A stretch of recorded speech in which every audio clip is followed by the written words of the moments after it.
Anima تکونوا، تم جہاں کہیں پر بھی ہو، یدرکم الموت، موت تمہیں آ کر رہے گی، وَلَوْ كُنْتُمْ فِي بُرُوجٍ مُشَيَّدَةٍ، چاہے تم اپنے آپ کو مضبوط قلعوں میں بھی بند کر لو نا، موت وہاں بھی تمہیں آ جائے گی، موت سے کوئی بھاگ نہیں سکتا۔ یعنی دنیاوی طور پہ کوئی شخص مضبوط قلعے میں آ جائے کہ مجھے کو مارنے کے لیے اندر نہیں آئے گا، سر باہر سے تو اندر آنے کی ضرورت نہیں ہے، اندر جو کچھ آپ کے اندر ہے وہ آپ کو مارنے کے لیے کافی ہے۔ Heart failure, kidney failure, cancer, کوئی بھی بیماری لگ سکتی ہے۔ باہر کی ٹریفک کو تو کسی حد تک آپ مینج کر سکتے ہیں، لیکن جو اندر چل رہا ہے وہ تو اتنا کمپلیکس نظام ہے کہ ذرا سی بھی آپ کی صرف جو سیلز کی خلیوں کی ڈسٹریبیوشن ذرا سی بھی ڈسٹرب ہو جائے کینسر بن جاتا ہے۔ اس کے اوپر کسی کا کنٹرول ہے؟ کتنی ینگ ڈیتھس آپ آئے دن سنتے رہتے ہیں، 25 سال کا لڑکا تھا جی، 30 سال کا لڑکا تھا جی، ہارٹ فیلئر سے مر گیا جی۔ یہ بھی جو عفنان بھائی بتا رہے تھے، ان کے دوست سحری کر کے سوئے ہیں، اٹھے ہی نہیں ہے، 27-28 سال عمر ہے۔ تو وہ اللہ تعالیٰ نے ہر شخص کو جو ٹائم دیا ہے وہ، لہذا جس طرح اللہ کو ایک ماننا ضروری ہے نا، اور اس میں کوئی شک نہیں ہے ایک ایمان والے شخص کے لیے، اس طرح بالکل اس طرح یہ ماننا ضروری ہے کہ جو رات باہر ہے قبر کی وہ اندر نہیں ہے، اور جو اندر ہے وہ باہر نہیں ہو سکتی۔ ایک لمحے، قرآن میں کئی جگہ یہ ٹاپک ہے کہ جب موت آئے گی ایک لمحے نہ آگے ہوگی نہ پیچھے۔ پھر سورہ آل عمران کے کانٹیکسٹ میں تو اللہ تعالیٰ نے یہاں تک فرمایا، جب منافقین نے کہا نا کہ ہم نے اپنے بھائیوں سے کہا تھا کہ غزوہ احد میں نہ جاؤ، نہ یہ جاتے اور نہ یہ قتل ہوتے، تو اللہ تعالیٰ نے فرمایا اس طریقے سے کوئی موت ٹال سکتا ہے؟ تم لوگ بھی جو اپنے گھروں میں بیٹھے ہوئے ہو نا، اور تمہاری جان بخشی ہو گئی ہے، تم یہ سمجھ رہے ہو کہ قتال میں نہ جانے کی وجہ سے تم بچ گئے ہو، اگر تمہاری موت بھی اللہ نے مقدر کی ہوتی تو تم خود بخود اپنی مقتل گاہوں کی طرف کھینچے چلے آتے۔ اور اس کو سپورٹیو حدیث ہے صحیح مسلم کی، نبی علیہ السلام نے غزوہ بدر سے ایک دن پہلے زمین پہ لکیریں کھینچی تھی، کل یہاں پہ ابو جہل کی لاش پڑی ہوگی، کل یہاں پہ عتبہ کی لاش پڑی ہوئی ہوگی، اور صحابہ کرام کہتے ہیں اللہ کی قسم اگلے دن ہم نے ان کی لاشیں ایکزیکٹ انہی جگہوں پہ دیکھی، یعنی اللہ تعالیٰ نے اپنے نبی کو وحی کے ذریعے بتا دیا تھا کل یہاں پہ لاشیں پڑی ہوں گی، تو وہ اللہ نے ان کا موت کا وقت مقرر کیا ہوا تھا، اور نبی علیہ السلام کو بتا دیا، آپ نے اپنی امت تک وہ پیغام پہنچا دیا۔ یہاں پہ اگر کوئی کہتا بھی ہے نا جی کہ جی وہ جی جڑی رات قبر ہے جی وہ باہر نہیں، جڑی باہر ہے وہ اندر نہیں ہے، یہ اکثر وہ بدماش گنڈے اور ڈان کہہ رہے ہوتے ہیں جو قاتلانہ حملے میں اپنے دوسرے جو مقابل ڈانوں سے بچ جاتے ہیں نا، تو پھر وہ کہتے ہیں او جی جڑی لہی ہے نا جی وہ تو پوری کرنی ہے نا جی، اینج تے نہیں کو مار سکتا۔ پھر ساتھ یہ بھی جملہ بولیں گے کہ جی وہ جو ہے نا مارنے والے سے بچانے والا جو ہے وہ ذات بڑی ہے، او بھائی مارنے والے بھی اللہ کی ذات ہے، بچانے والی بھی اللہ کی، کوئی بڑی نکی نہیں ہے، ایک کی ذات ہے جو مارتی بھی ہے بچاتی بھی ہے۔ لیکن ظاہر ہے وہ اس کانٹیکسٹ میں کہہ رہے ہوتے کہ کوئی شخص کسی کو نہیں مار سکتا، تو بالکل ٹھیک ہے۔ اب اس کے بعد ہونا تو چاہیے اس کی بقیہ کی زندگی پھر دین کے مطابق گزرے۔ بقیہ یہ ہوتا ہے کہ وہ پھر 4-5 گنڈے اور اکٹھے کر کے اپنا بدلہ اتارتا ہے اپنے مخالف سے، یہ رزلٹ نکالتا ہے اس سے۔ حالانکہ جو یہ شخص کہہ رہا ہے کہ جی جو رات قبر میں ہے وہ باہر نہیں اور جو باہر ہے وہ اندر نہیں، اس کے بعد پھر اس کی زندگی چینج ہونی چاہیے نا، اسے اپنی موت اتنی سامنے دیکھ کے اسے اپنی آخرت کی تیاری کرنی چاہیے نا۔ لیکن وہ سورۃ الانعام میں ہے، اللہ تعالیٰ نے تو اس سے بھی بڑی بات کی ہے کہ جو نافرمان لوگ ہیں نا، اگر ہم انہیں دنیا میں دوبارہ بھی بھیج دیں نا تب بھی یہی کام کریں گے۔ یہ ہم نے سر خود دیکھا ہے، یہ آبزرو کیا ہے۔ میرے اپنے آفس کے کولیگ ایک دفعہ کراچی سے فلائٹ لے کے تو وہ آ رہے تھے اسلام آباد، تو راستے میں کافی زیادہ موسم خراب ہو گیا، تو اور آپ کو پتہ ہے جب موسم خراب ہوتا ہے تو جہاز تو پھر ایک کٹی پتنگ کی طرح ہے نا، تیز ہوا کے اندر اس کو آپ لینڈ نہیں کروا سکتے، اور اڑے گا بھی تو کتنی دیر اڑے گا، ایسی جگہ لے کے جانا پڑے گا جہاں پہ موسم ٹھیک ہو، اور ادھر پہنچنے سے پہلے اگر فیول ختم ہو گیا پھر تو جا کے وہ جنت یا جہنم میں ہی لینڈ کرے گا، دنیا میں نہیں لینڈ کر سکتا۔ تو وہ کہتے ہیں کہ جی بس جو لینڈنگ سے تھوڑی دیر پہلے ہی موسم خراب ہو گیا تو وہ پھر جہاز دوبارہ اٹھا لیا اس نے، پائلٹ نے، لیکن وہ جہاز قابو میں نہیں آ رہا تھا. اور آپ کو پتہ ہے وہ پھر اچانک جو ہے نا کافی زیادہ گہرائی پہ وہ نیچے آتا ہے جہاز، یعنی ہوا میں اگر وہ سپوز تقریباً یہ 747 تو 10 کلومیٹر ہائٹ تک اڑتا ہے، تو وہ ایک کلومیٹر ایک سیکنڈ میں ایک دم نیچے آتا ہے. وہ جب ایک دم نیچے آتا ہے نا تو وہ ظاہر ہے کہ اگر آپ نے سیٹ بیلٹ نہیں باندھی تو آپ جا کے تو جہاز کی چھت سے جا کے لگیں گے، تو وہ بیلٹ پہلے بندھوا لیتے ہیں. اور پھر وہ اتنی زور سے کانپتا ہے، یہ تو میں نے خود بھی چائنا کی فلائٹ میں ایئر پاکٹس آتی ہیں پاکستان سے چائنا جاتے ہوئے، اتنی زور سے کانپتا ہے وہ جہاز کہ لگتا ہے کہ وہ یہ ابھی ٹوٹ جائے گا، ٹکڑے ٹکڑے ہو جائے گا. کیونکہ وہ ویسے تو انہوں نے ظاہر ہے وہ ہمارے علماء کرام نے تو نہیں بنایا ہوا کہ ناخالص ہو، وہ یعنی بڑا صحیح ڈیزائن کیا ہوتا ہے انجینئرز نے، اور اس کے اندر پوری ایک شاک ابزارو کرنے کی صلاحیت ہوتی ہے. وہ ہلتا بھی رہنا، وہ ٹوٹتا نہیں ہے، اس میں کافی ٹرسز لگا کے لچک موجود ہوتی ہے. بہرحال پھر بھی جو بندہ اندر بیٹھا ہوا ہے اس کو تو یہ سارے لوگ تو سائنسدان تو نہیں بیٹھے ہوتے، اور لگتا ہے کہ جناب ابھی جان گئی کہ تو وہ جناب وہ کہتے ہیں کہ جی یعنی اس طرح لوگ کلمے پڑھ رہے تھے اور جناب چیخو پکار استغفر اللہ، جیسے کہ ابھی اگر اللہ نے ان کو دوبارہ بھی دنیا میں بھیج دیا، کیونکہ اب تو ان کے آخری وقت ہی قریب آیا ہوا تھا نا، وہ تو یہ کنکلوڈ کر لیا، تو یہ اب جاتے ہی جو ہے نا ادھر سے مطلب سیدھا گھر نہیں جائیں گے، یہ مسجد میں جا کے پہلے وہ سنت والے 2 نفل پڑھیں گے جو سفر سے واپسی میں پڑھے جاتے ہیں. اور جتنی بے پردہ عورتیں اتریں گی یہ اتر کے اب جا کے پردہ یعنی وہ بلکہ یہ جہاز میں بیٹھی ہوں گی اور موبائل پہ کہیں گی کہ جی برقع جو ہے خرید کے لے کے آؤ، ادو تک میں لینا ہی نہیں جہاز تو جدو تک کہ منو کو برقع نہیں دے گا، ٹھیک ہے نا جی. اور جو ہے نا وہ نماز کا ٹائم ہوا ہے تو وہ جہاز میں پہلے نماز پڑھیں گے تب نیچے اتریں گے، لیکن ایسا کوئی نہیں ہوتا. اس ٹائم چیخیں ہوتی ہیں اور لگتا ہے کہ جناب گئے کہ گئے. تو وہ کہتے ہیں خیر وہ سٹیبل ہوا، وہ سیالکوٹ لے گئے اس جہاز کو، تو وہ جب اتارا تو جناب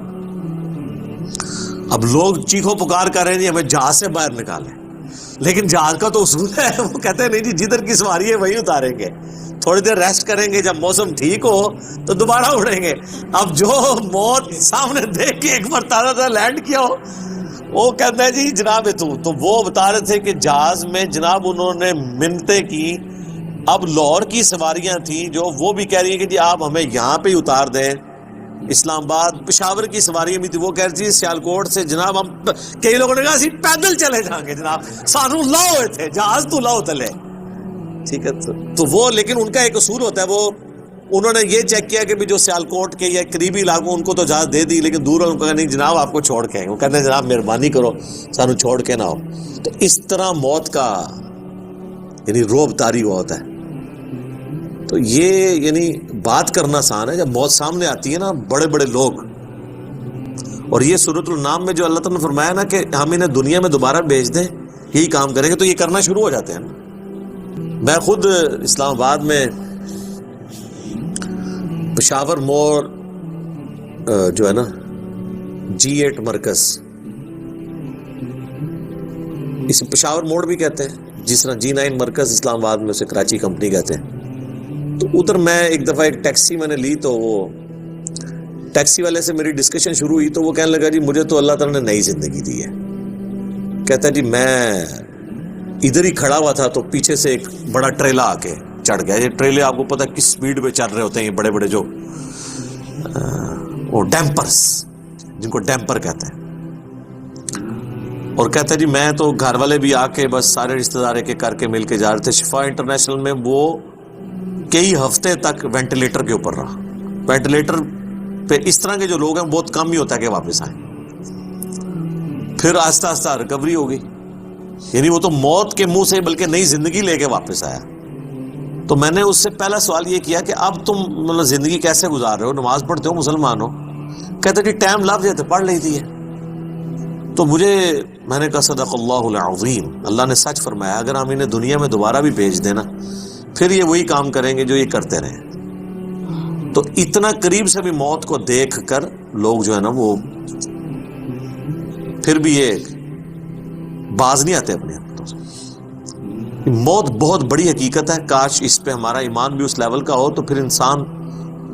کا قبلہ درست رہتا ہے. آپ دیکھیں سورہ البقرہ کے سٹارٹ میں اللہ تعالیٰ نے جو ذکر کیا ہے اہل ایمان کا، اس میں کیا فرمایا ہے؟ والذین یؤمنون بما انزل الیک، وہ ایمان لاتے ہیں جو اے نبی تمہاری طرف نازل ہوا، وما انزل من قبلک، اور جو نازل ہوا تم سے پہلے، اس پہ ایمان رکھتے ہیں. وبالآخرۃ ہم یوقنون، اور آخرت پہ یقین رکھتے ہیں. آخرت کے لیے ایمان کا لفظ بھی کافی نہیں، اللہ نے سمجھا یقین، کیونکہ قبلہ تبھی درست ہوتا ہے جب انسان کو یہ پتا ہو کہ میں نے مر کے کسی کے حضور اکاؤنٹیبل ہونا ہے، جواب دہ ہونا ہے. آج یہ جتنے لوگ کہتے ہیں نا جی جو قبر سے باہر رات ہے وہ اندر نہیں، جو اندر ہے وہ باہر نہیں ہے، یہ صرف ان کی منہ شگافی ہے. واقعی اگر ان کا یقین ہو تو آرام خوریاں کر رہے ہوں، لوگوں کا مال لاحق طریقے سے ہڑپ کر رہے ہوں، اللہ تعالیٰ کے حقوق کو پامال کر رہے ہوں، ماں باپ کے ساتھ بے سلوکی والا معاملہ کر رہے ہوں، بیوی بچوں پہ ظلم کر رہے ہوں، بہن بھائیوں کی جائیداد دبا رہے ہوں، معاشرے کے لیے ناسور بنے ہوئے ہوں، ایسے لوگ نہیں، پھر تو ان کو بالکل سیدھا ہو جانا چاہیے. تو بات کہاں سے شروع ہوئی تھی کہ اللہ تعالیٰ فرما رہا ہے کہ تم اپنے آپ کو مضبوط قلعوں میں بھی بند کر لو نا، تب بھی موت تمہیں آ کر رہنی ہے. موت کو کوئی ٹال نہیں سکتا، کیونکہ موت تو اللہ تعالیٰ نے بھیجنی ہے. اللہ کے پاس تو کروڑوں آپشنز ہیں. ایگزٹس تو ہر شخص کا اس دنیا سے لکھا ہے، خواہ ایئر کریش میں ہو، چاہے ہارٹ فیلئر سے ہو، خواہ کسی شیر کے پیٹ میں جا کے ہو، خواہ کڈنی فیلئر سے ہو، خواہ کسی روڈ ایکسیڈنٹ میں ہو، ہر بندے نے دنیا سے جانا ہے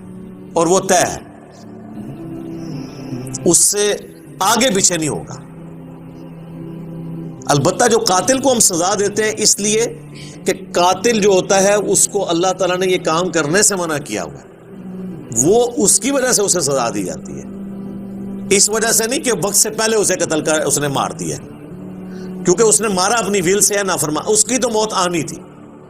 اور اللہ تعالیٰ کو تو اپنے علم سے یہ بھی پتا ہے کہ کس نے کیا کرنا ہے، لیکن اللہ نے کسی کو پابند نہیں اپنے علم کا کیا کہ تو نے یہ کرنا ہے، بلکہ اللہ نے مستقبل کو فورس ہی خود ہی کیا ہوا ہے.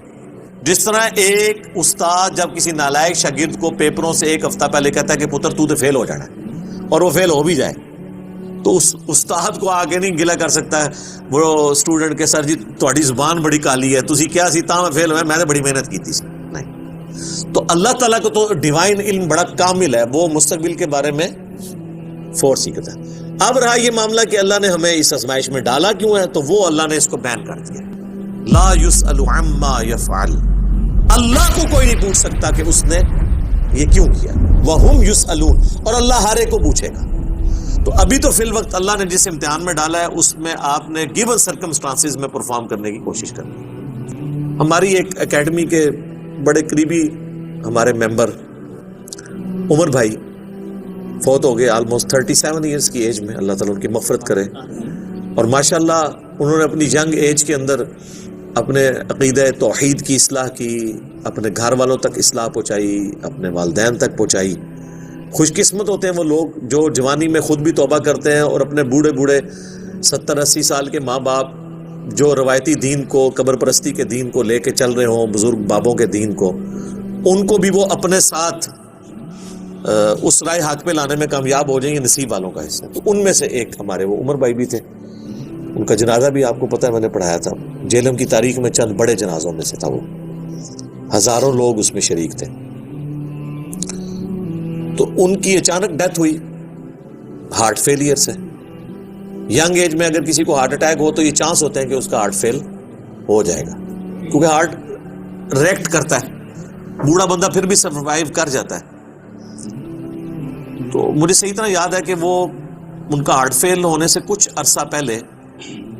کی بات ہے، 2017 میں جب میرے پہ پہلی دفعہ مرڈر اٹیمپٹ ہوئی 28 اکتوبر کو، اور اس میں میرا کافی خون بھی ضائع ہوا، کافی زیادہ زخم آیا، آپ لوگوں کو پتہ ہے. تو اس کے بعد میں عمر بھائی کے پاس ایک دفعہ گیا، ان کے شاپ پہ، ان کی فرنیچر کا بہت بڑا کاروبار ہے جیلم میں. تو میں نے گپ شپ شروع ہوئی تو مجھے کہتے ہیں علی بھائی میں چاہ رہا ہوں آپ کے لیے نا کوئی باڈی گارڈ رکھ دیتے ہیں تو میں اس کی پیمنٹ کر دیا کروں گا. تو میں نے ان کو کہا کہ میرے بھائی آپ کا ابھی تک یہ یقین کامل نہیں ہوا کہ موت کو کوئی ٹال نہیں سکتا. تو پھر میں نے ان کو یہی آیات کوٹ کی تھی کہ اپنے آپ کو مضبوط، اینما تکونوا یدرککم الموت ولو کنتم فی بروج مشیدہ، تم جہاں کہیں بھی ہو موت تمہیں آ کے دبوچ لے گی، خواہ اپنے آپ کو مضبوط قلعوں میں بھی بند کر لو۔